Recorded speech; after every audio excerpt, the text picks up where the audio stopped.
In this video we're going to cover the mailbox setup, and to begin we're going to click the Actions tab at the top of the main menu. We're going to go down to Table Management and over to Mailbox Setup. Okay, so looking at this screen here, we're on the General tab, and this is where we're going to set up our mailboxes. So we have one established here already, which is going to be our small box type, and it's covering mailbox numbers 1 through 10. And if we keep tabbing to the right here, we can see the price point for each month per month. So if we were to rent this small box out for 1 month, we're going to charge our customer $12. And if we're renting it out for 3 months, we're going to charge $11 per month here. So as I'm tabbing to the right, I see that I also have some B1, B3 month selections here. What this is it allows you to have different price points based on the customer that you're renting a mailbox to. So when you're renting out a mailbox, you're going to be able to choose between residential customers and business or commercial customers. And so this just allows you to have different price points to handle those two different types. Okay, so if I tab down one more time, I can start entering in our next mailbox type. And so I'm going to start with medium boxes.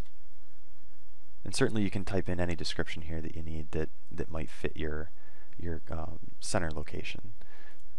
Okay, so starting with the mailbox number, one thing we want to note here is that you don't want to overlap with any of the other box types. So our small boxes are covering box numbers 1 through 10.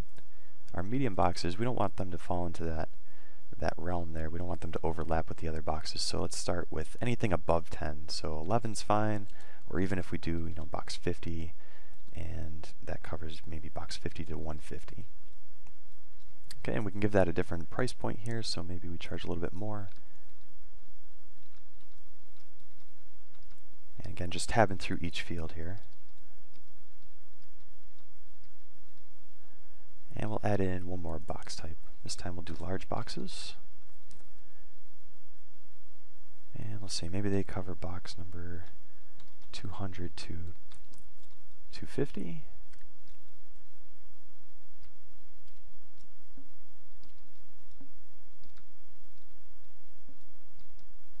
And again, just tabbing through each field. Okay, so that sets up our mailboxes for right now. Staying on the same page, if we go down here, what we see is our renewal notice messages, our expiration, and our cancellation.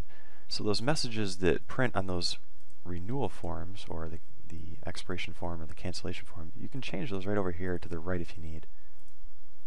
And these values here in the center, what these represent is when that's going to appear in the message tickler. So the message tickler is a display window that appears when you start up ShipRite, and it provides you with some information regarding when mailboxes need to be renewed, or they're expiring or being canceled, or if you're low on inventory.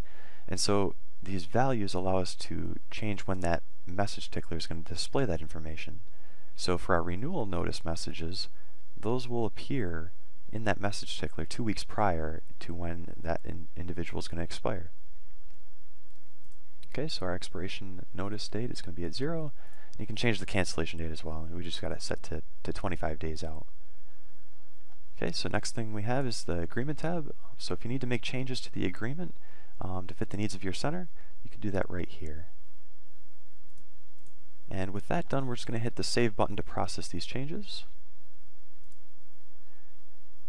And so just if we briefly look at the mailbox setup we just did, if we go to Actions, Mailbox Manager here, we can see that we now have small, medium, and large. And so we know that our small box covered boxes 1 through 10. We established a medium box which covered 50 through, should be 150.